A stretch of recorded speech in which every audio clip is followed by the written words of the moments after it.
Welcome back दोस्तों। The tip classes में आपका स्वागत है। आज हम उसी एंशिएंट हिस्ट्री का जो पार्ट वन था ऑब्जेक्टिव क्वेश्चन, उसी एंशिएंट हिस्ट्री का ये सेकेंड पार्ट है। जैसे उसमें ऑब्जेक्टिव क्वेश्चन हम लोगों ने पढ़ा था, सेम वही उसी प्रकार का ऑब्जेक्टिव क्वेश्चन इस वीडियो में भी हम देखेंगे। जिस उत्साह, जिस एनर्जी से हम लोग उसको पढ़े हैं, उसको याद किए हैं, उसी एनर्जी के साथ हम कुछ और ऑब्जेक्टिव क्वेश्चन है, एंशिएंट हिस्ट्री का ही है, ऑब्जेक्टिव क्वेश्चन है। तो चलिए उसको हम शुरू करते हैं टाइम वेस्ट न करते हुए। देखिए, हम लोगों ने ये सभी चीजें पढ़ लिया था। हड़प्पावासियों के तांबा संभवतः वर्तमान समय के प्राप्त होता है, कहाँ से प्राप्त होता है, वेद कितने होते हैं, ये सभी हम लोगों ने पढ़ लिया था। और लगभग क्वेश्चन, लगभग 30 क्वेश्चंस हम लोगों ने उसमें उस वीडियो में पढ़ा था। देखिए, यही था। यहीं से बोध गया एक महत्वपूर्ण बौद्ध तीर्थ स्थल क्यों है? क्या क्वेश्चन कर रहा है? कह रहा है कि बोध गया एक महत्वपूर्ण बौद्ध तीर्थ स्थल क्यों है? बोध गया का नाम आप लोग सभी सुने हो कि बोध गया कहाँ भी, ये बोध गया आपका बिहार में है। तो ये कह रहा कि ये महत्वपूर्ण बौद्ध तीर्थ स्थल क्यों है? तो ऑप्शन दिया है, यहाँ गौतम बुद्ध का जन्म हुआ था, यहाँ गौतम बुद्ध को ज्ञान प्राप्त हुआ था, गौतम बुद्ध ने ज्ञान प्राप्त करने के बाद यहाँ अपना प्रथम उपदेश दिया था, या यहाँ गौतम बुद्ध को महापरिनिर्वाण प्राप्त हुआ था। तो यहाँ पर महापरिनिर्वाण कुशीनगर में प्राप्त हुआ था। और यहाँ गौतम बुद्ध का जन्म लुम्बिनी में हुआ था, लुम्बिनी में। तो क्या कह रहा कि बोध गया एक महत्वपूर्ण बौद्ध तीर्थ स्थल क्यों? क्योंकि यहाँ गौतम बुद्ध को ज्ञान प्राप्त हुआ था। ये आपका राइट आंसर है। अगला क्वेश्चन आपका दिया है, प्रसिद्ध पुस्तक अर्थव्यवस्था हमें बताती है कि मौर्य काल के दौरान उत्तर पश्चिम कंबलों और यहाँ पे डॉट डॉट करके दिया है, अपने सोने एवं कीमती पत्थरों के लिए महत्वपूर्ण था। किसके लिए महत्वपूर्ण था? कौन सा भारत? एक ऑप्शन दिया आपका दक्षिण भारत, पश्चिमी भारत, पूर्वी भारत, उत्तर भारत। तो ये क्वेश्चन कह रहा है कि इसमें बताइए कि उत्तर पश्चिमी कंबलों और कौन से भारत, उत्तर भारत है, पश्चिमी भारत है, पूर्वी भारत है, कि कौन सा भारत है?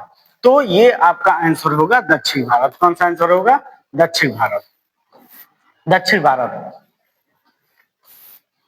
आगे, निम्न में से कौन सा मौर्यकालीन शिलालेख वर्तमान भारत में स्थित नहीं है? कह रहा कि इसमें से कौन ऐसा शिलालेख है जो वर्तमान भारत में स्थित नहीं है? जैसे ऑप्शन दिया कंधार, कलमी, गिरनार, मस्की। तो इसका ऑप्शन क्या होगा? कंधार। क्या होगा? कंधार। अगला क्वेश्चन, मौर्य साम्राज्य की राजधानी थी। तो मौर्य साम्राज्य की राजधानी उसमें क्या थी? तो उज्जैनी थी, तक्षशिला, स्वर्णगिरी, पाटलिपुत्र। तो क्या था? मौर्य साम्राज्य की राजधानी कहाँ थी? पाटलिपुत्र। कहाँ था? पाटलिपुत्र।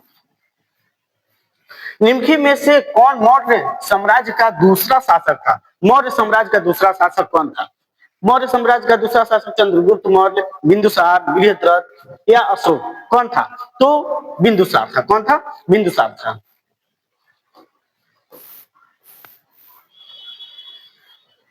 अगला क्वेश्चन, निम्न में से कौन सा मौर्य शासक चंद्रगुप्त मौर्य का पोता था? क्या कर निम्न में से कौन सा ऐसा शासक है कि जो मौर्य शासक चंद्रगुप्त मौर्य का पोता था? तो चंद्रगुप्त मौर्य का पोता कौन था? तो चंद्रगुप्त मौर्य का पोता अशोक था। कौन था? अशोक था। साम्राज्य की स्थापना, करा कि कौन से साम्राज्य की स्थापना 322 या 321 ईसा पूर्व में महान सम्राट चंद्रगुप्त द्वारा की गई थी? कौन सा साम्राज्य की स्थापना 322 या 321 ईसा पूर्व में महान सम्राट चंद्रगुप्त द्वारा की गई थी? तो कौन सा सम्राट था? कौन सा सम्राट? मौर्य। कौन सा साम्राज्य था? मौर्य साम्राज्य। अशोक के अधिकांश शिलालेख, क्या करा? अधिकांश शिलालेख किस भाषा में थे और किस लिपि में लिखे गए थे? कर कि जितने भी अशोक काल में, अशोक के साम्राज्य में जितने भी शिलालेख हैं वह किस भाषा में था और किस लिपि में था। तो उस समय प्राकृतिक भाषा में थी और ब्राह्मी लिपि में थी। किसमें था? प्राकृतिक भाषा में और ब्राह्मी लिपि। ये आपका राइट आंसर होगा।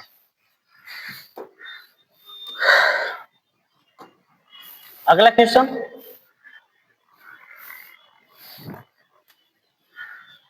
अगला क्वेश्चन देखिए, कौन सा मौर्य भारतीय सम्राट अपने शिलालेखों और स्तंभों के लिए प्रसिद्ध है? कह रहा है कि कौन सा मौर्य भारतीय सम्राट अपने शिलालेखों और स्तंभों के लिए प्रसिद्ध है? तो कौन है? अशोक है। कौन है? अशोक है। मौर्य साम्राज्य के चंद्रगुप्त मौर्य के गुरु कौन थे? मौर्य साम्राज्य के चंद्रगुप्त मौर्य के गुरु कौन थे? तो चंद्रगुप्त मौर्य के गुरु कौन थे? कौटिल्य। कौन थे? कौटिल्य थे। चंद्रगुप्त मौर्य के गुरु कौन थे? कौटिल्य थे।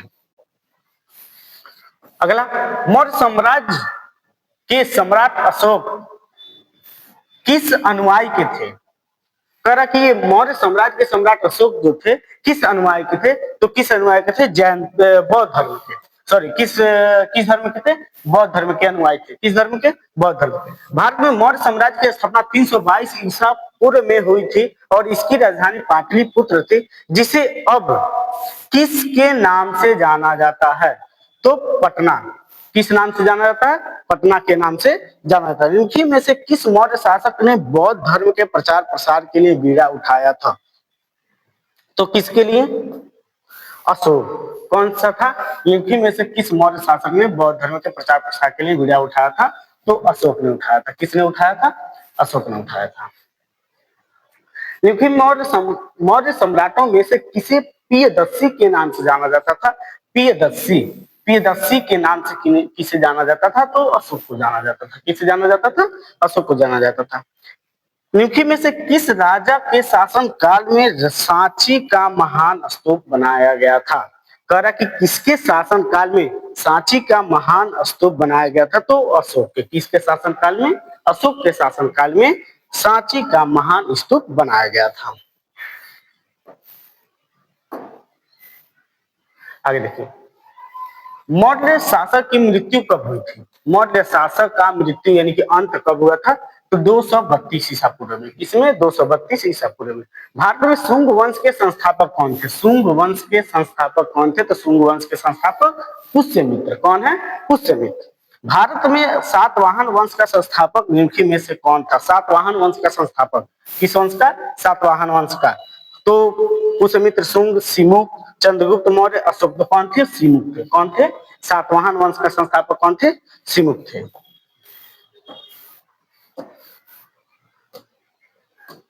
सातवाहन भारत में एक शक्तिशाली राजवंश था। कह रहा है कि भारत में सातवाहन जो है किस भारत में एक शक्तिशाली राजवंश था? कौन से? तो दक्षिण में। कौन से? दक्षिण भारत में एक महान शक्तिशाली था। किसमें? दक्षिण भारत में। प्रसिद्ध शासक कनिष्क किस वंश के थे? कनिष्क किस वंश के थे? तो कनिष्क कुषाण वंश के थे। कौन से वंश के थे? कुषाण वंश के। कनिष्क किस वंश के थे? कुषाण वंश। मौर्य के पतन से लेकर गुप्त के उत्थान यानी कि दूसरी शताब्दी ईसा पूर्व से तीसरी शताब्दी ईस्वी तक की अवधि को भारतीय इतिहास में किसके रूप में जाना जाता था? किसके रूप में जाना जाता था? तो किसके रूप में? उत्तर मौर्य काल, पूर्व ब्रिटिश का काल, पूर्व मौर्य काल, औद्योगिकरण। तो कौन से मौर्य काल है? उत्तर काल। उत्तर क्या है? उत्तर मौर्य काल है। निम्न में से किस राजवंश ने मौर्य काल में रेशम मार्ग को नियंत्रित किया था?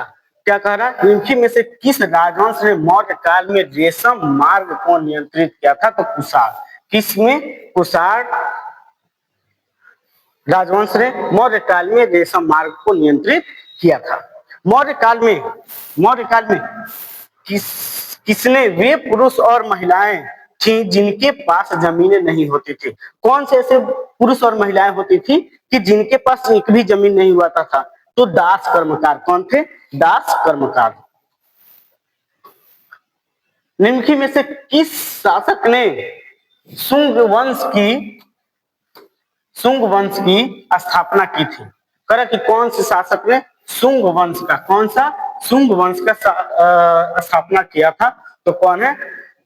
पुष्यमित्र। कौन है? पुष्यमित्र। कह कि जो कनिष्क, डॉट डॉट करके दिया, जो कनिष्क के दरबार में रहते थे ने बुद्ध की जीवनी, बुद्ध चरित की रचना की थी। तो बुद्ध चरित की रचना कौन किया था? तो बुद्ध चरित का रचना किसने किया था? अशोक घोष ने किया था। यह क्वेश्चन कई बार पूछा हुआ है। तो किसने किया था? अशोक घोष ने। गंधार कला शैली, स्कूल ऑफ आर्ट, क्या इसको कहते हैं? स्कूल ऑफ आर्ट किस राजवंश के तहत विकसित हुआ? किस राजवंश के तहत विकसित हुआ? तो कुषाण। किस राजवंश के तहत विकसित हुआ? कुषाण। यह था हमारा एंशिएंट हिस्ट्री का पूरा ऑब्जेक्टिव क्वेश्चन। यह सभी जितने भी पार्ट 1 पार्ट 2 हैं, यह पूरे क्वेश्चन पेपर में पूछा हुआ है। जीडी में भी, आपका लेखपाल में भी, मतलब जितने भी कॉम्पिटिटिव एग्जाम है इसमें ज्यादातर यह पूछा हुआ है। और इसके बाद हम लेके आएंगे मिडिवल हिस्ट्री। मिडिवल हिस्ट्री मध्यकालीन इतिहास का ऑब्जेक्टिव क्वेश्चन लेके आएंगे। तो इसी तरह का वीडियो देखने के लिए, इंपॉर्टेंट क्वेश्चन को पढ़ने के लिए हमारे चैनल को सब्सक्राइब करिए। और यह वीडियो अच्छा लगा हो तो अपने दोस्तों के पास शेयर करते रहिए ताकि वो लोग भी इसका फायदा उठा सकें। धन्यवाद। फिर मिलते हैं अगले इसी नए उत्साह के साथ।